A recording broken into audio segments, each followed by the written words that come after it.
I got broads in Atlanta. She just don't lean the family. Credit cards and scammers. Hitting the licks in the van.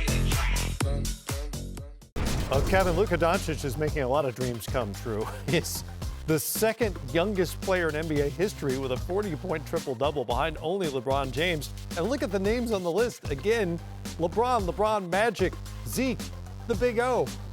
Some of the best players who ever played the game, and his name's up there right now. That's pretty amazing for that young man. It is amazing. And doesn't he have the most triple doubles of anybody before the age of 20? Yes, he does. Which that's a different list. That's a different list. He's on a number of lists. We can only show you one at a time, Wes. Yeah, it's incredible. Our technical capabilities are only, so great. Plus, if we showed you all the graphics at the same time, it would just be confusing. We try to focus on one item at a time, if we can. Let's focus on Doncic's scoring. Yes. Because so often we think of him as a playmaker primarily, and yet of his 6 triple-doubles, 4 of them have been 30-point triple-doubles. Oh, he can score the ball. I mean, the first thing he does is that he puts some pressure on you offensively. He makes a few shots, then all of a sudden you're playing up on him. He goes by you. But, in a break situation, there was a break that we had a little highlight. We were looking at it. You just knew someone was going to get a shot. He draws 2 or 3 people to him all the time, and he finds people when you're looking at this shot, coming in, and finding out that shooter. That's a tough pass. That's a throwback pass. Not a lot of people see it. This is what I was talking about. Actually, as a defender, you say, hello, Luka. There's not much you can do on that. But I like this backdoor cut. He just has an understanding of the floor and opening and where to cut. And right now, and this is what I was talking about, someone's going to get an open shot right now. Look at all the people around him. And he just finds the right guy. You can't throw 3 people at the ball. He just finds everybody. And again, we talked about it. He's getting stronger in the ability to get in there and finish amongst the paint. And we talked about earlier, that step back is murder, man. He makes that, and it is hard to guard.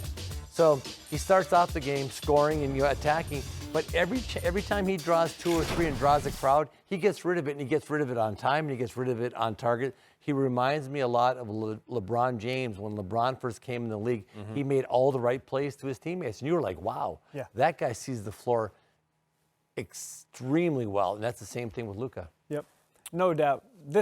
It takes a great deal of skill and intelligence to play slow.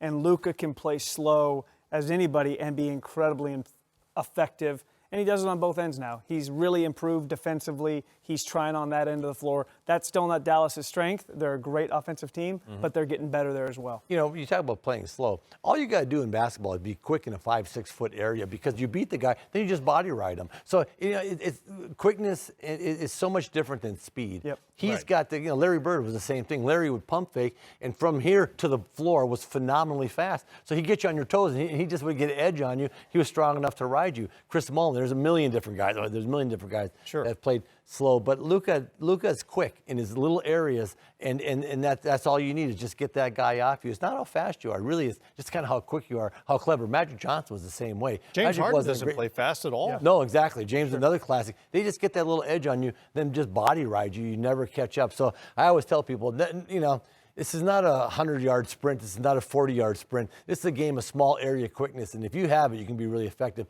Luka's got small area quickness. He just doesn't look all that athletic. I'm curious for both of your perspectives on this, from an organizational point of view, from a coaching staff's point of view. What does his ability to control what happens on the floor the way he does at this age, knowing that, if he's healthy, you've got him for years and years to come. What does this do for you as an organization? What kind of a luxury is it? Oh, it's the best, because now you're scouting.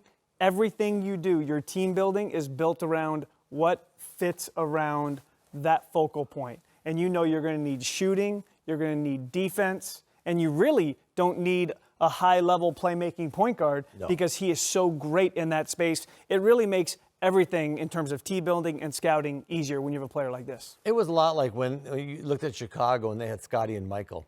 Your point guards need to be shooters. It was Paxson, it was Kerr, it was B.J. Armstrong. There's all those guys. Craig Hodges. Yes, Craig, because what you do is you take just a huge amount of responsibility off of whoever the other players are, and you throw it on his shoulder. He's already proven he can handle a ton of responsibility. So now you're looking at guys that can defend, make the three, and have some ball skills. But most point guards have some ball skills. Sure.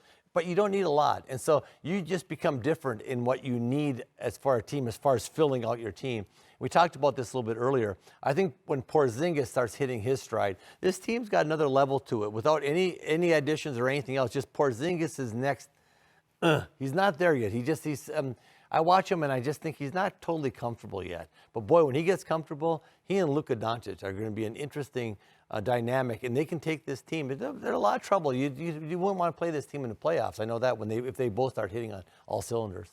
When you're evaluating, if you can evaluate to your organization and their core values, a star player, and then a coach, it makes it much easier when you're trying to filter the scouting process.